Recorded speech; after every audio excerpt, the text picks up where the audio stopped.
my father with a shrug. That was the evil one. I can feel myself blink, the way you do when the doctor sends that little puff of air into your eyes to check for glaucoma.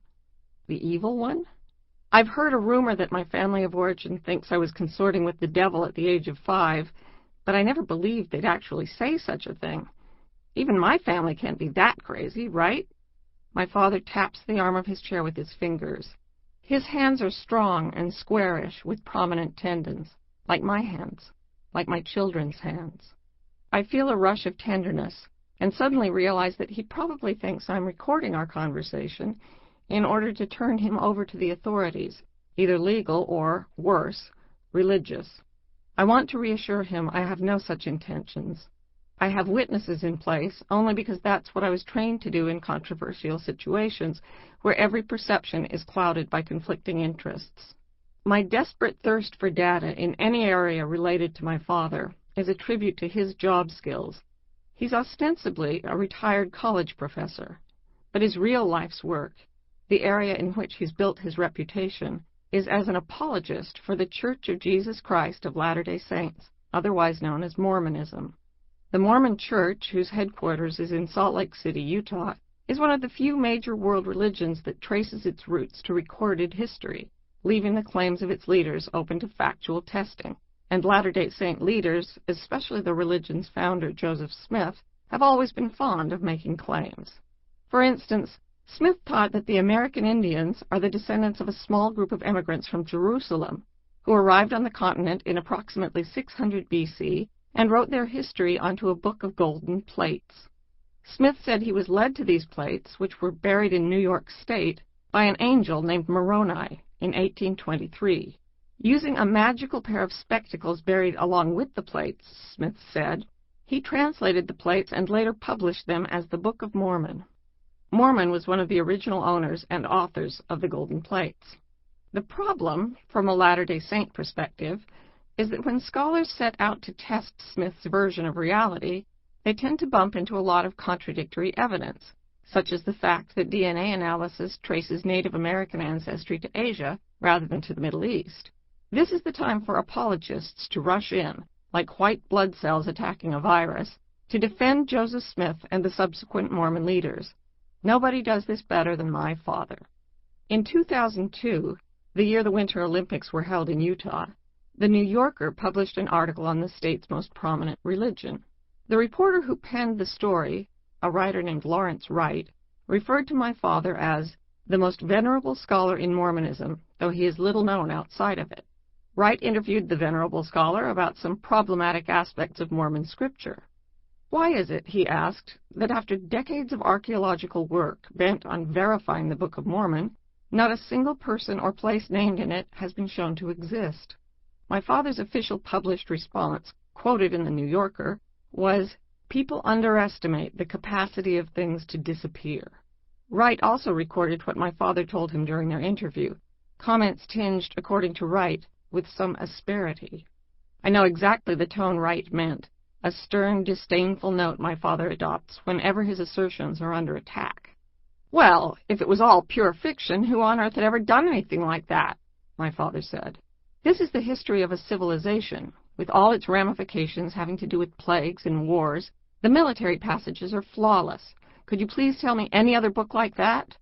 This is the kind of thinking with which I grew up, the style of debate I took with me when I ventured out of Utah, the conservative value capital of America, and off to a non-Mormon university in Cambridge, Massachusetts, where liberal attitudes are practically manufactured for export to other population centers.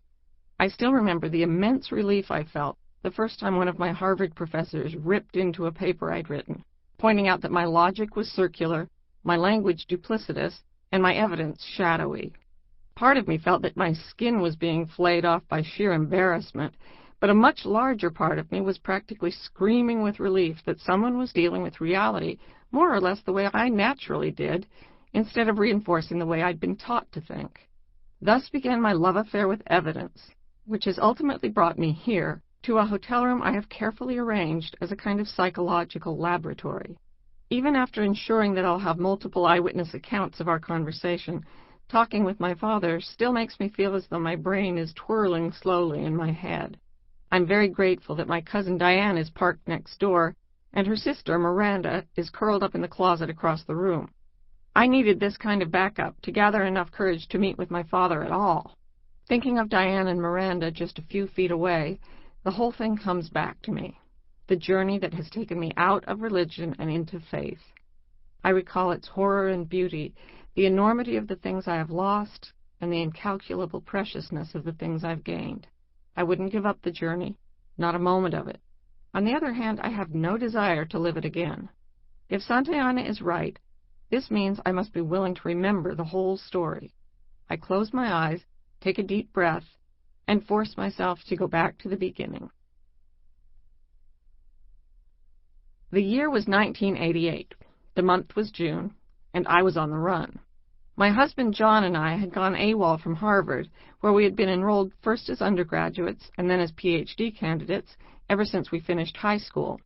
Our getaway car was a rented Buick LeSabre, which was presently headed southward from the Salt Lake City airport to Provo, Utah, the city where both John and I grew up. Our 2-year-old daughter Katie was strapped into her car seat behind John.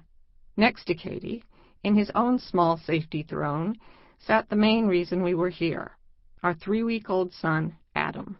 Despite his tender age, Adam had already caused no end of consternation. He was diagnosed with Down syndrome when I was 6 months pregnant, and I had bucked the advice of many doctors and advisors by electing to continue my pregnancy rather than having a therapeutic abortion. This was why I'd fled Harvard for Utah, though I still had a dissertation to write. The Beehive State was one place where I knew no one would question my choice or revile my son. As far as the Mormon residents were concerned, and Provo is more than 90% Mormon, Adam's extra chromosome was a get-out-of-jail-free card. He was going straight to heaven. I'm sure that growing up Mormon had influenced my decision to keep Adam in the first place, but not as much as you might think. It wasn't religion that nudged me into keeping my baby. It was my baby who nudged me into keeping religion. This is difficult to explain without writing another entire book, which, as a matter of fact, I've already done.